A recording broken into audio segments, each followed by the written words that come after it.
Salut les amis, j'espère que vous allez bien. Aujourd'hui on se retrouve pour une toute nouvelle vidéo sur ma chaîne YouTube. Après 15 jours de non-activité, je reviens avec une nouvelle vidéo. Donc la première sera publiée demain, donc nous sommes le lundi. Donc elle sera publiée le 14 à 18 h comme d'hab. Et cette vidéo là sera de suite disponible sur ma chaîne YouTube. Alors qu'est-ce que j'ai prévu sur cette vidéo? Tout simplement on va parler des nouvelles annonces qui ont été faites chez AMG, donc Atomic Mass Game, les créateurs du jeu Marvel's Crisis Protocol. Allez, c'est parti, on se retrouve juste après le générique. Let's go!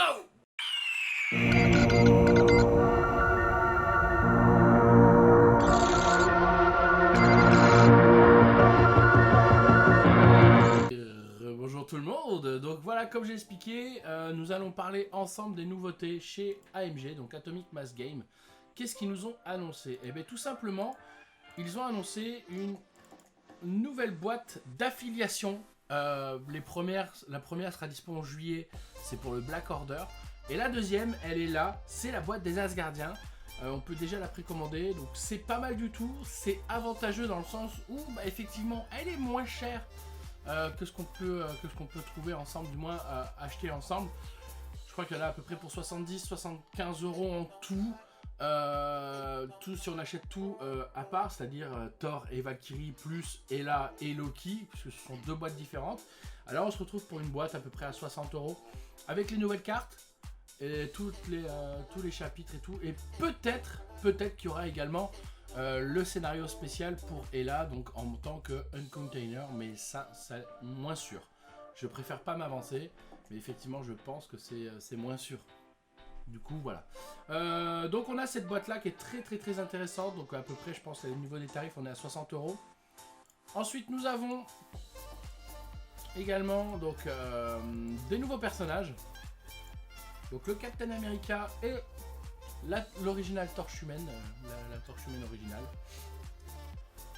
Très belle figurine, très belle figurine. Le Captain America est splendide, sa pose est géniale. On revient sur un costume vraiment comics et pas MCU comme on a pu avoir dans le corset.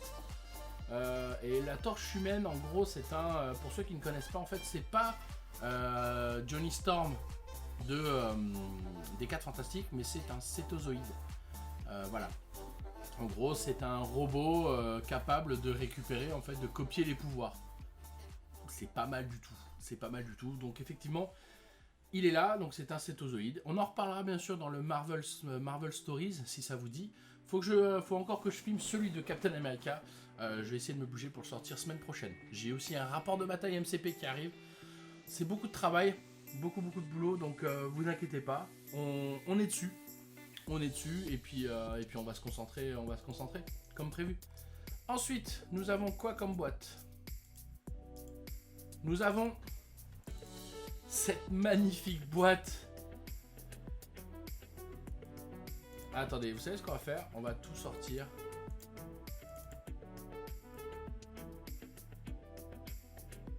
Non, magnifique.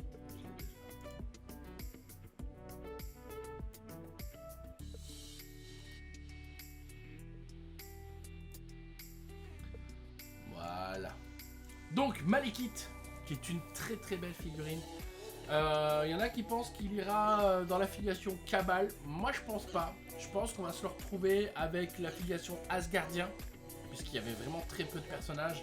Ils en rajoutent 2, mais on va voir juste après. Ils en rajoutent 2, ça fait 6. Plus Angela et Enchantress, ça fait 8. Plus Malekith, ça fait 9. Et Heimdall et Scourge, ça fait 11. C'est pas mal.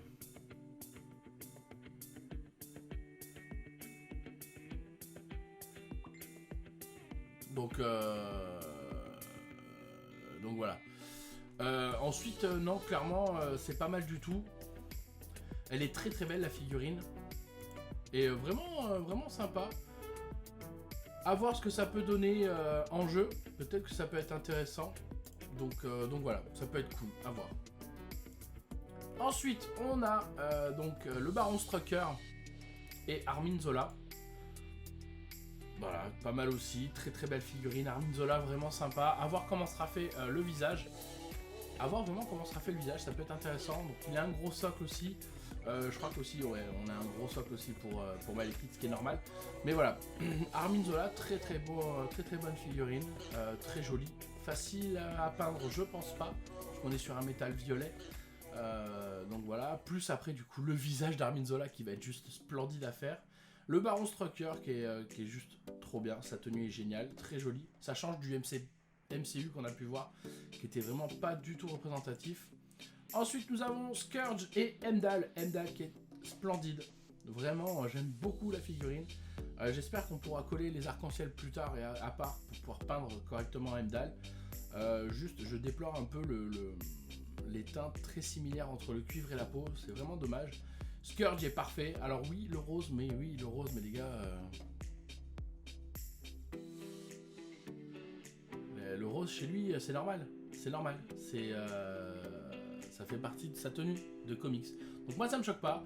Et puis très joli. On reconnaît bien avec les traits et tout. Donc non, vraiment très sympa comme figurine. On a les deux ici, si je dis pas de bêtises. Bam, voilà. Les deux ici. Sinon, non, c'est cool. C'est très cool. Ensuite, nous avons donc la dernière boîte qui a été annoncée. Donc le Commando Hurlant et Nick Fury. Nick Fury Senior. Donc le père. Si je dis pas... Non, bah non, pourquoi ils mettent SR? Ah, le sergent peut-être? Sergent et le commandant hurlant, je sais pas. Bref, nous avons le commando hurlant qui est ici, et pas mal du tout, très belle boîte. Très belle boîte, donc est-ce que ça sera considéré comme une figurine à part entière, ou comme des... comment on appelle ça? Comme des jetons, comme des pions entre guillemets qu'on invoque. Je sais pas, en tout cas elle est là et vraiment très sympa. Donc on est sur du 44 $, donc ouais, à peu près 40 euros, 39 euros chez nous en France. Donc voilà. Et puis voilà, donc c'est plutôt pas mal puisqu'on a de bonnes figurines et de bonnes annonces. Parce que oui, la mini extravaganza a été repoussée parce que ils ont attrapé le Covid malheureusement, donc c'est plutôt normal du coup de reporter. Mais ils ont fait quelques annonces. Il y a aussi un scénario Asgardien je crois qui va arriver et un scénario spécial Wang aussi qui va arriver. Donc c'est pas mal du tout, vraiment j'adore. Vraiment j'adore, les figurines sont vraiment splendides. Et puis voilà. Donc je pense que ça peut être cool. À voir maintenant ce que ça peut donner au niveau du jeu et de la dynamique. Est-ce que ça va apporter quelque chose en plus? Je pense, des stratégies différentes, je pense aussi. Et dans le doute, on verra bien ce que ça va donner. Prochain rendez-vous MCP pour moi, ça sera le 10 juillet, tournoi à Bordeaux. Sur une journée, je vais y aller avec mes Faust. Et ça peut être cool. Voilà, ça peut être cool. Je vais jouer, je pense, Gardien de la Galaxie Thanos. Parce que du coup, en live, vous voyez l'avancée de mon Thanos en full NMM. C'est très dur. C'est très long, c'est très dur. Là, à peu près, juste pour le NMM, c'est-à-dire ceinture et brassard, je dois être à 20h. 20h de peinture et...